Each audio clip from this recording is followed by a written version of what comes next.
الحمد لله نحمده ونستعينه ونستغفره ونؤمن به توكل عليه ونعوذ بالله من شرور أنفسنا ومن سيئات أعمالنا من يهده الله فلا مضل له ومن يضلل فلا هادي له أما بعد فقد قال الله تعالى في القرآن المجيد بعد أعوذ بالله من الشيطان الرجيم واعتصموا بحبل الله جميعا ولا تفرقوا.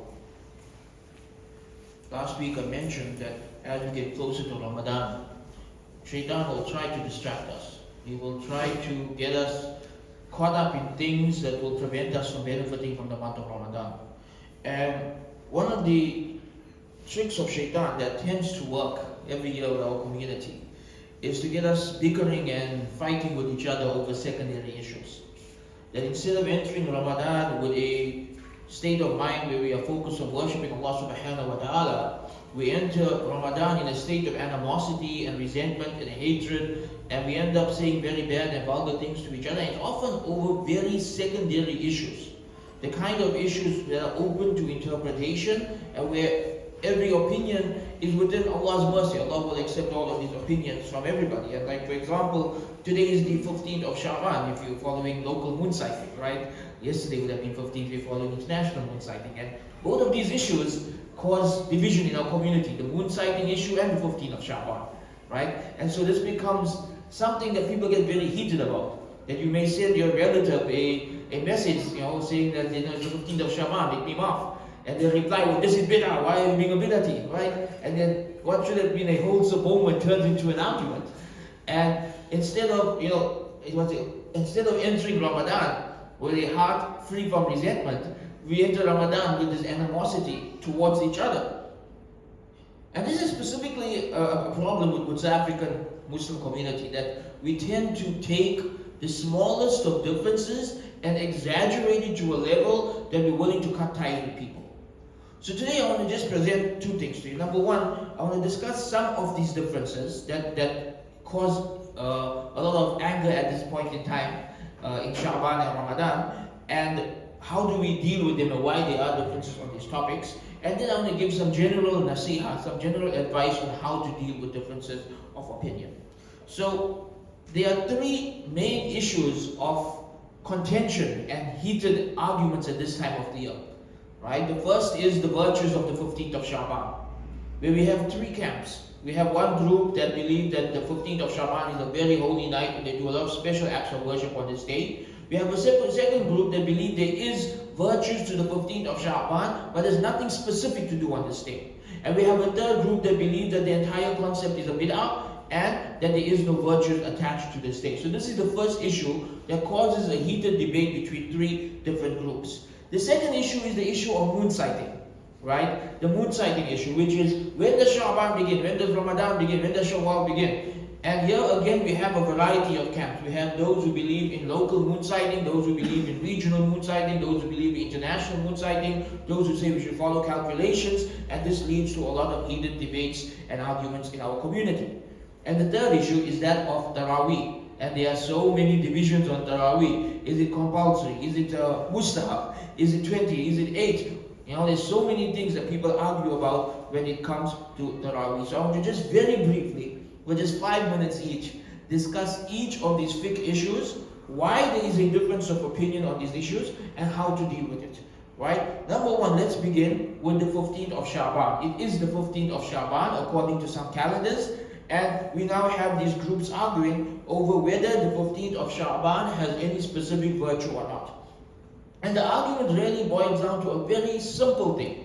It's really a very simple thing, right? Everybody involved in this argument is sincerely trying to follow the hadith. But it's a very simple difference of opinion. The difference of opinion is, are these hadiths authentic or not? That's really all it is. There are a group of hadiths indicating virtues of the 15th of Shaban. One group believe that these hadiths are authentic. Another group believe that some of these hadiths are authentic and some are not. And one group believe all of these hadiths are weak. So each of these groups, whether it's the group that is following the 15th of Shaban and doing a special act of worship on this night, or the group that believe there is virtue on the 15th of Shaban but there's no special acts of worship to do on this night, or the group that believe there's no virtue to the 15th of Shaban, all three groups are trying to follow the hadith. Really, this is all three groups are trying to follow hadith. It's just that there is a difference of opinion amongst the scholars of hadith on whether these hadiths are authentic or not. And when you understand that, okay, the difference of opinion here is on whether these hadiths are authentic or not, you understand that this is not a big issue. It's not a matter of whether you're going to go to paradise or hell. Allah will accept from each of these groups.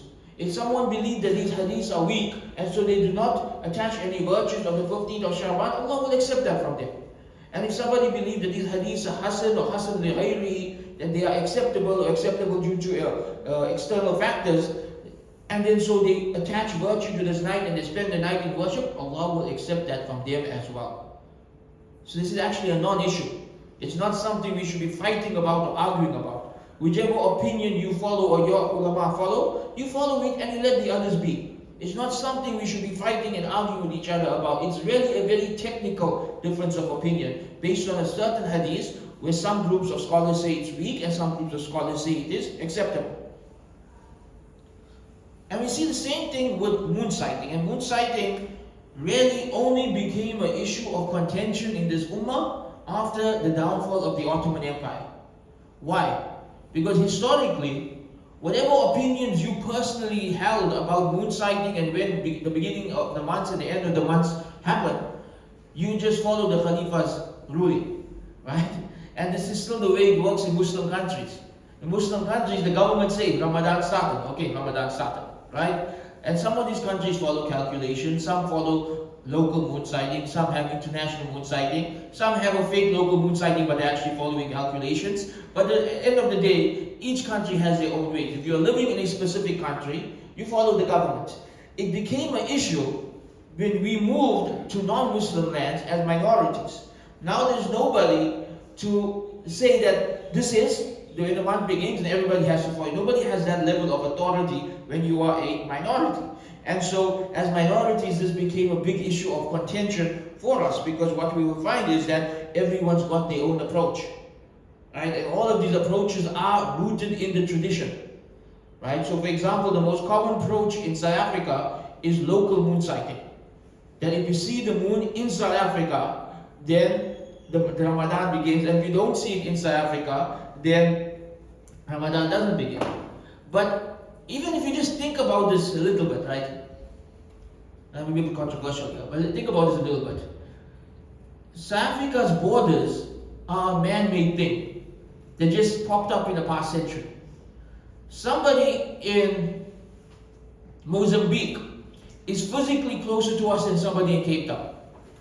So if the moon is sighted in Mozambique, does that count as a local moon sighting or not? Some will say that that's outside South Africa, so it doesn't count. Others will say these borders don't matter, it's within a close distance to us and the same time zone as us, so it does matter. And so now you have a difference of opinion on whether you go with local moon sighting or regional moon sighting. Because again, we attach too much importance these days to man-made borders. This is where nationalism comes from, this is where all these fights come from, this is where, for some reason, we've even brought this into fiqh, while in reality, these borders between countries are an entirely new concept that popped up in the past century, and they should not be affecting fiqh at all. Nonetheless, at the end of the day, this is a matter of ijtihad, right? When the month begins and when the month ends is a matter of ijtihad. The reality is Allah's mercy is wide, and Allah exists outside of time. And so, if you believe that Ramadan began on Thursday and someone else believe that Ramadan began on Friday, and you're both fasted accordingly, Allah's mercy is wide enough to accommodate both. And so you should not be making it an issue of division. You should not be making it an issue of breaking family ties. If there is a member of the family who is following international moon sighting and somebody else who is following local moon sighting, it should not be a cause of division. Yeah, it can be a cause of discussion, but not division. Because this is a matter of ijtihad. And yes, historically, and really the main solution to this is to have a Muslim government, and for the Muslim government to be the one to enforce a specific opinion on people. But at the end of the day, we don't have that in South Africa, and so we have to learn to respect each other's opinions. And the third issue of contention and division at this time of the year is the issue of Tarawih.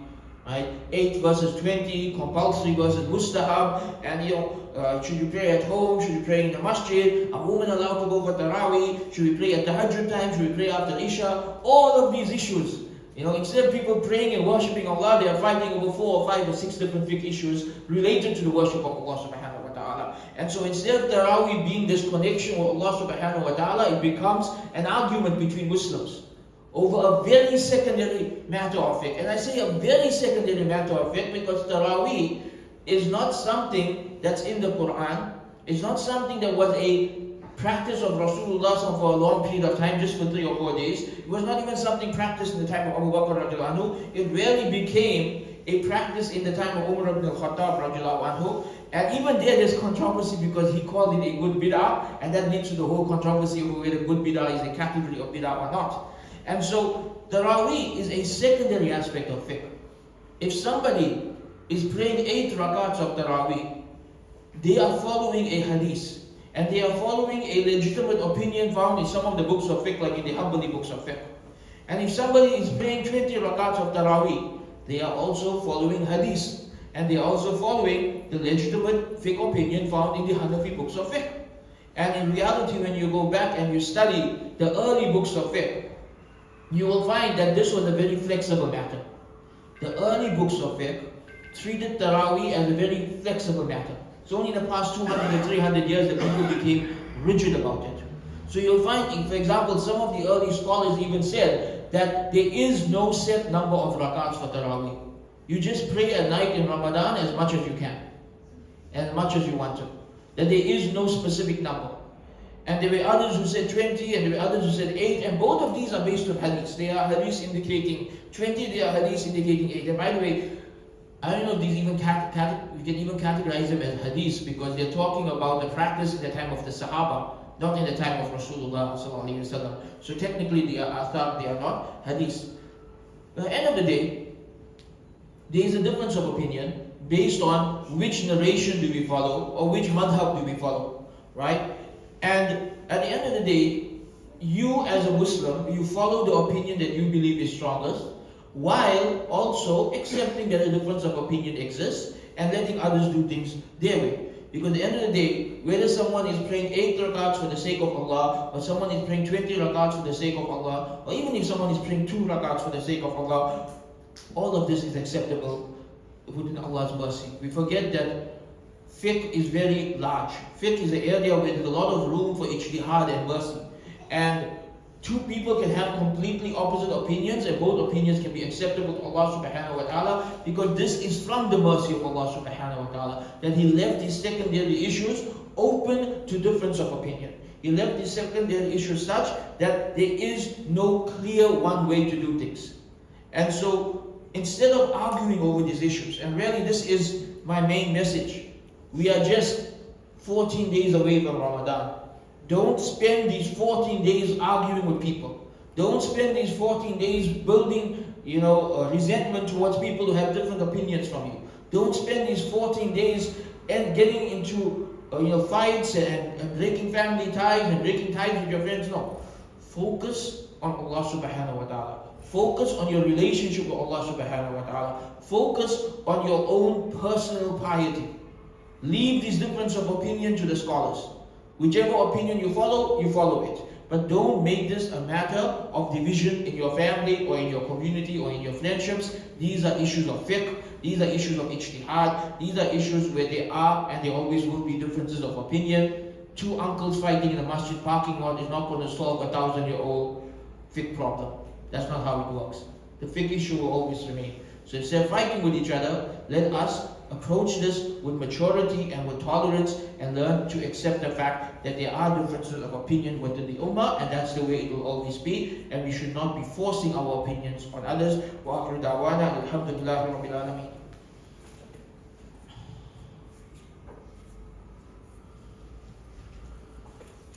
Alhamdulillahi wahda wassalatu wassalamu ala man la nabiyya ba'da amma ba'd fa inna asdaqal hadithi kitabullah وخير هدي هدي محمد صلى الله عليه وسلم وشر الأمور محدثاتها وكل محدثة بدعة وكل بدعة ضلالة وكل ضلالة في النار. Allah subhanahu wa ta'ala commands us in the Quran in Surah Al Imran And he says, وَاعْتَصِمُوا بِحَبْلِ اللَّهِ جَمِيعًا وَلَا تَفَرَّقُوا.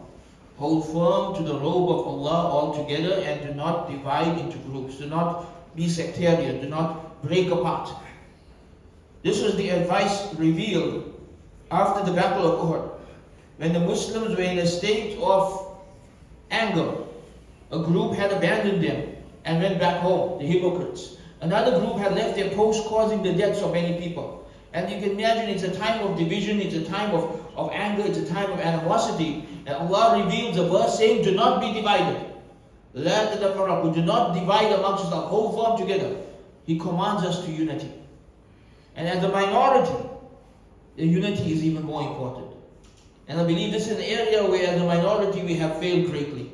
Instead of being united, we are divided into groups and into subgroups and into subgroups, and even within the tiniest of groups there are divisions based on the smallest issues of fiqh.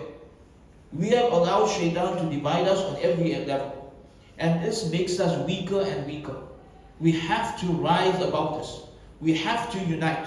But how do we do that? I just want to very quickly share with you 5 things to do when you have a difference of opinion with somebody else. 5 things to do when you have a difference of opinion with someone else. Number 1, recognize and acknowledge the difference of opinion. Recognize and acknowledge that we have a difference of opinion. Too often we think that if we hide it and we pretend the difference doesn't exist, then that will be better. But all that does is it builds up resentment. It builds up negative thoughts. It makes you think that why does this guy believe that? You know, what's wrong with him? Why is he holding such weird beliefs?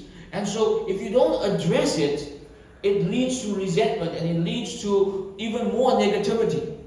But this is why it's important. If you have a difference of opinion with someone, talk about it. Have a mature adult conversation about why you have a different interpretation of a specific issue, instead of pretending that the difference doesn't exist. Number 2, try to understand the other person's perspective. Try to understand where the other person is coming from. Okay, you were taught a certain opinion your whole life, and then suddenly you meet someone who holds a radically different viewpoint. It can be scary. But the only way to understand why they hold such a different opinion is to have conversation. And conversation should not be one way. It should not just be that I'm trying to push my opinion on you, but genuinely trying to understand why does he hold that opinion in the first place? What led him to a different conclusion from me? And this at the very least helps to humanize the other person. That this person is not just someone clinging to something that you think is a wrong opinion, but there's a genuine human reason, whether it's a fiqh reason or a historical reason why they have a different understanding of the world from you. Step number 3, if it's a secondary issue, for example, the issue of fiqh or a matter of culture, then let it go. Just let it go. Don't make it an issue. Somebody's following a different fiqh opinion than you on a matter of fiqh, just let it be. It's not something to argue about, it's not something to fight about. The general ruling in our religion is that when there is an area of ijtihad and there are differences of opinion in that area of ijtihad, Allah accepts all opinions. Right? So if you are following one opinion in fiqh and someone else is following another opinion in fiqh, then just let it be. Don't make it an issue. Fiqh is not something you should ever argue about and cut ties with people over. On the other hand, what happens if the difference is theological? What if happens if the difference is on a more fundamental level, on your beliefs? Here I would say that you very clearly explain your position and the evidences for your position, and then you let the other person be. Because at the end of the day, you cannot force the entire world to believe what you believe.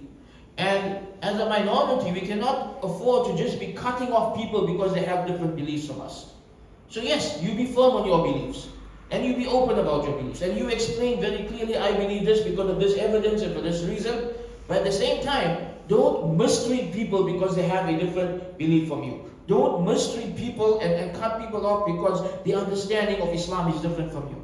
This closes the door to dialogue, this closes the door to unity, this closes the door to us gaining any sense of unity and power in this part of the world, and it just makes us weaker. At the end of the day, even theological differences amongst Muslims will always exist. You can't get rid of it completely. There will be in every community not just people who differ on legal matters, but people who differ on theological matters as well. And sometimes you just have to learn to accept that. Sometimes you have to learn to accept that yes, we disagree on this issue, and I'm very staunch on what I believe, you're very staunch on what you believe, but we'll do business with each other, we'll get along with each other as neighbors, we won't allow this to affect that aspect of our life. And my final advice when dealing with someone who you have differences of opinion with is to try to find common ground. Try to find the good in that person. Because it may be that you are picking on a single fiqh issue that you have a difference of opinion with that person on. Meanwhile, in 99% of issues you'll agree. But because you are so laser focused on the one issue, you don't see the 99 issues that you'll agree upon. And so this becomes unnecessary hostility.